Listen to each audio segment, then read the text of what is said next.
Hello and welcome back to the American Dream Podcast. I am your host, Elias Torres, and today I have probably my favorite guest of them all, my mother, the one and only, the one that made me who I am today, the one who gave me the opportunities, taught me so much and loved me. And we have a very deep and personal podcast about a big milestone that we have achieved as a family since we arrived in search of our very own American dream. Please keep listening to find out more. Enjoy the show. Welcome to the American Dream Podcast. This is a special episode. One is in person. It's the first studio setting. This is my mother, Consuelo Rios. Welcome to the show. Thank you, Elias, for inviting me. Yeah. So we are right now in Largo, Florida. We're about a mile from the beach at a brand new house that I was able to purchase for my mother.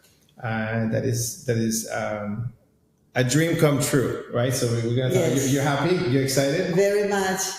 So I never expected, get this beautiful house with so much comfort and luxurious stuff, and a very, very nice town. It's a very beautiful. My mom's kitchen is better than my kitchen. We only renovated half of the kitchen, but I think this is an encouragement, right? Everything I do in this podcast is to encourage people to achieve their dreams and to even know what's possible, right? I think this is something that feels to me not normal, right? For immigrants to be able to do this. A lot of people that I've told about this, they said, wow, that's my dream. That's what I want to do. So I just kind of wanted to make it a reality and see it happen. It's something that we did over this past Christmas. But I want to start from the beginning of the American dream, right? I think, why is a home so meaningful to us? And so tell us a little bit about the home that I grew up. What home? Whose home was that? What was this home? Where did we live? Yeah, when I had Elias was 3 years old, and I moved in a house that supposed to be like my house, and he grew up over there for 14 years. It was 13 when we left. Elias was 17, and we have a beautiful house, but it wasn't mine. Nicaragua has a very difficult situation with the government that we are not able. The inflation was so bad that we are not able to buy cars, not buy houses, and it was just, even though that I make a good money, but I purchased nothing with that, and I realized that we were going nowhere because the political situation, the economical situation, even the family situation that pushed me over to think about moving out, because it wasn't my dream to leave my country, because I love my country. I love the way I did over there, the work I did, I love it. And I never expected to leave the country.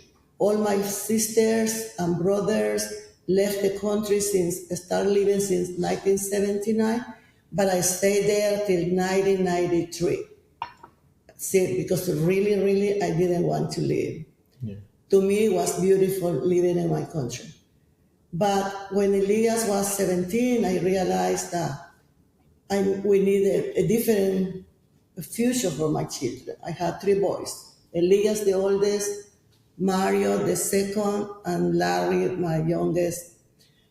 In that time, he was 17, 12, and 10 years old. So I decided to move to United States. Was my only way out. My mother was citizen here in America, and I requested her to call me, and she did it. Yeah. She requested me and my children. She came in 1975 to the country. She crossed the river, the Rio Grande, with coyotes, these men that would you pay them money with the hope that they can carry you over. So she came illegally, became a citizen after being here for so long. Yeah. She was an activist helping her community. with very little English, and she ends up getting a citizenship. Yes, she did. And with that, she was able to request.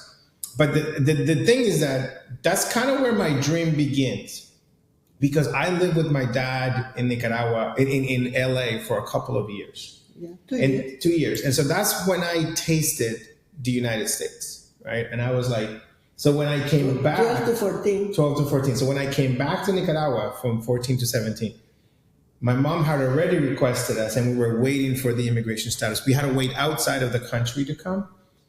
And I was dreaming every day, can we go back to this country where I saw people having businesses, having houses, having cars. I was like, Mom, we gotta go. I wanna go. And my mom was like, no, I'm happy here. But if the papers come out, maybe we give it a try. And I'm like, please take me back to the United States. It's like no coming illegally. I always say, no, illegal, I don't come to this country.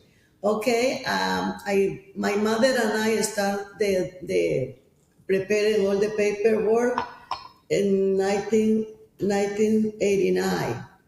And in 1993, August the 3rd, we got the visa.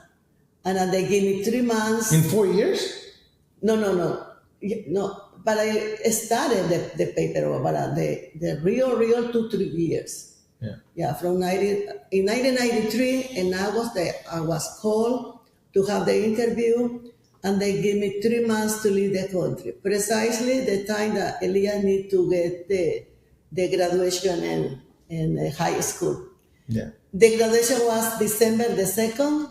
We leave December the 3rd. Yeah, I graduated from high school there. Yeah, he graduated high school, and we came to America in December the 3rd, 1993. Right. So we just crossed 30 years here in the country, and so when we came with the green card, which was unbelievable, right? It's to come legally into this country. I know how hard it is for immigrants to come, that they have to wait here inside. It is. Mine was easier because of her and because of my grandmother, right? But we came legally. But what was the first job we had to do? We did some cleaning. Yeah. Yeah, because I wanted to make some money, and in my life I haven't even cleaned. And it was so hard. We went to clean a dental office. Yeah. And it was so hard. I said, Elias, please help me to throw the garbage. And he did it just one night. Wait, hold on. When I tell the story, I said I cleaned for years. No, you just one night helped me with the garbage. But hold on. This is not good having your mother on the podcast. I don't know what I'm doing. We're going to have to do some editing here. But what do you mean? What about the American General Office, the insurance office? Only Mario helped me. Oh, okay. So, jeez. Okay, so... Well, I agree with Elias. He already had a job. He went to work at McDonald's. I was smelling. I would come smelling. Yes, and he was working so hard. He went to school. After school, he went to work at McDonald's, and I had to pick him up 2 a.m.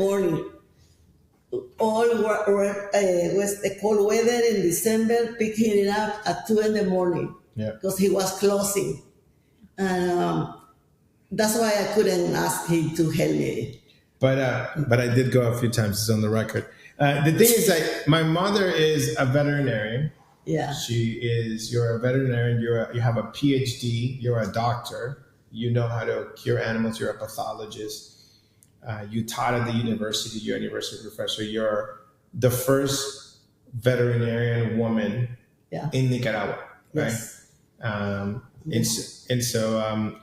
So when she came here, you're like, now you have to clean and take the trash. That's why it was so hard for her, right? Yeah, but it didn't took long.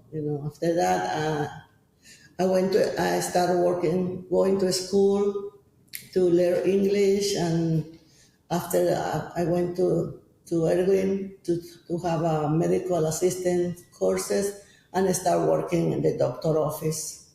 No more cleaning. No more cleaning. Right. No more cleaning. But then my mother decided that she liked to work at a department store, and she became a saleswoman. So Oh yeah, because I remember working in the doctor office in 1997. The health pay was very low, and a patient might say, "Oh, you could have go to the store; they pay more." And I went, and that was true. They pay more money, and I said, "I had no responsibility. All the work in the doctor's office." And I worked in the department store for 21 years. 21 years. I just retired in 2021, and I'm enjoying my life now. And I got the gift from my son that gave me this beautiful house. Now I can really relax. Yeah. Well, let's go back. Well, you're jumping ahead. So we come here. We are cleaning offices. Then I'm working at McDonald's. I'm going to class, and then most immigrants, right? They only have the ability. We have no credit. We have no major income, no down payment. So we end up being slaves to renting, right? Renting houses, renting apartments. So our first apartment, we had one of my aunts helped us. We lived at her house. Then we rented our first duplex. We rented this place. Then we had a subsidized apartment by the government that was like a kind of newer apartment building. And we were so excited about these places. But my mom dream begins, and she's like, whose idea was to buy a townhouse? Because they say they're going to cut the service in the house, the apartment. That's why I say we need to move.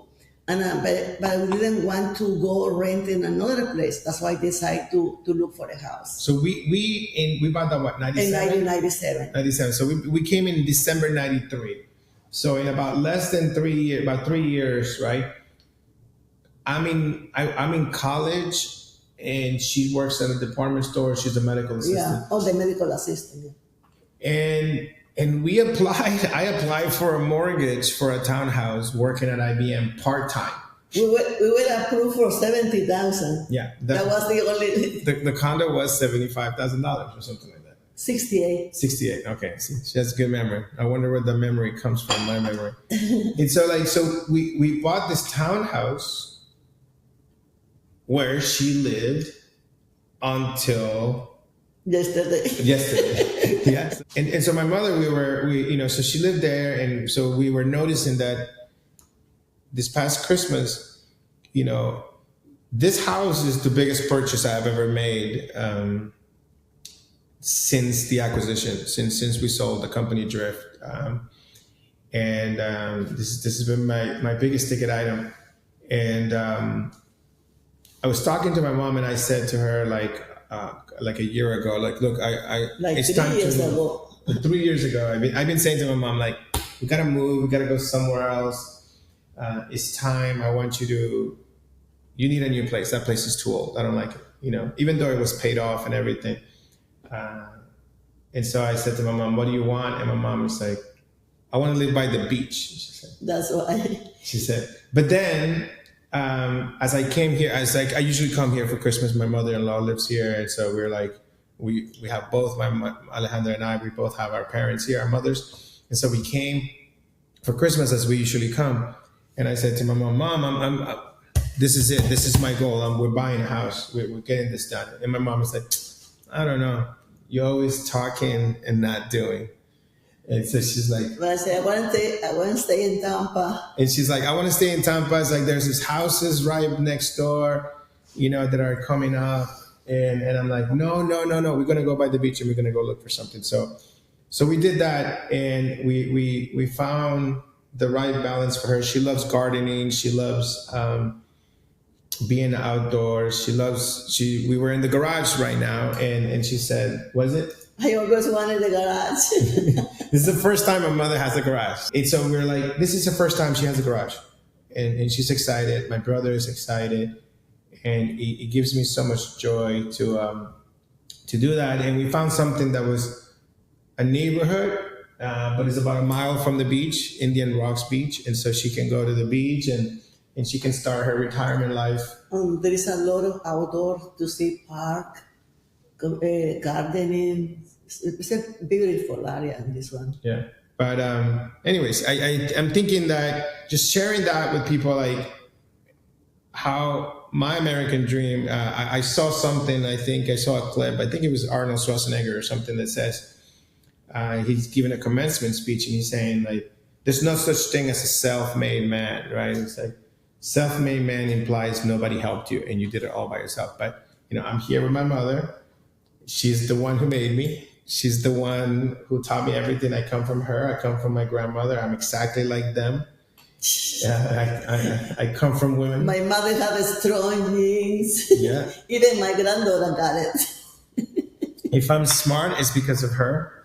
Thank you. And then the memory, the ability. My mother wanted to be an entrepreneur in Nicaragua. She tried several times. But Nicaragua is since 1979 start being destroyed. Everything, the business, the economy, the even the freedom. There's no freedom. We lost everything. That's why there is no more dream about going back to Nicaragua. It's hard. Yeah, same is happening in Venezuela and other countries in Latin America. Ecuador is happening too. A lot of danger. And like, you want to start a business, you don't have credit lines, you don't have infrastructure, you don't have entrepreneurship. And besides, if you start growing, they take you out. And they take you out. They'll take your stuff. They steal it. So it's really hard. So this is something for us to, I keep repeating that this country is one of the most amazing countries in the world. It's where you can fulfill your dreams. We are in that process, and we want to help other people achieve their dreams too, inspire them. So it's an honor to be here with you. Thank you for everything. Yeah. This is not the last thing we do. Thank you. But I always say that America is, you have to don't take for granted all we have in this country, because I came from a country where everything is so hard. That's why since I came, I appreciate whatever we have it in here. Yeah. Nothing is free. We have to work hard for everything we got. 30 years in this country, we are working hard. We are saving. We are taking. We never take for granted what this country have provided for us. That's why I appreciate America, and I want the best for this country, to keep the freedom, to keep the liberty to grow the way we want to grow. I don't know. This sounds like a political party campaign endorsement. Yeah, it is. We just need We cannot be a human being without being a political being. We started from cleaning the offices. We started from working at McDonald's. So to me, that's why I'm always happy and thankful and excited. And you want to talk about that? Yeah.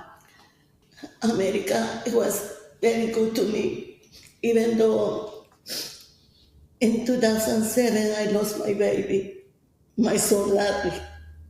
The hardest thing was that we lost my brother in a car accident, right?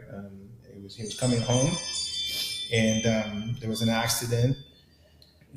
Long story, but he passed away. He died right in the accident at the scene, and so that's something that my mother has. Coming here, it hasn't been without hardships, and it hasn't been easy. It's not all roses, and not only been great things, but life is like that, right? It's complicated, and we have to be thankful, and we have to. Yeah, but even though I lost my child, my baby, but I still have my son Elias that has been a blessing for me and for my other children. And he gave me the 3 wonderful grandchildren, Brianna, Noah, and Lucas, that I love them so much. Also, my daughter-in-law, Alejandra, she is a wonderful mother, wife, and she's a wonderful person. And I do appreciate everything I got in this country, my family, and now this beautiful house, my retirement, and praise the Lord for my health and everything that He has provided for me during my entire life. Thank you, Elias, for taking me here.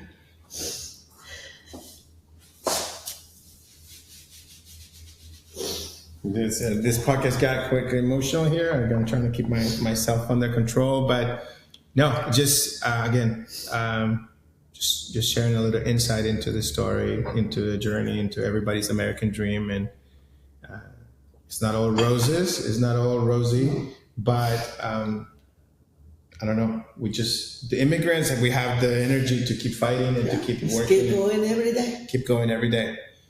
Thank you very much, and I hope this was helpful. A little window into our kitchen, into our new home.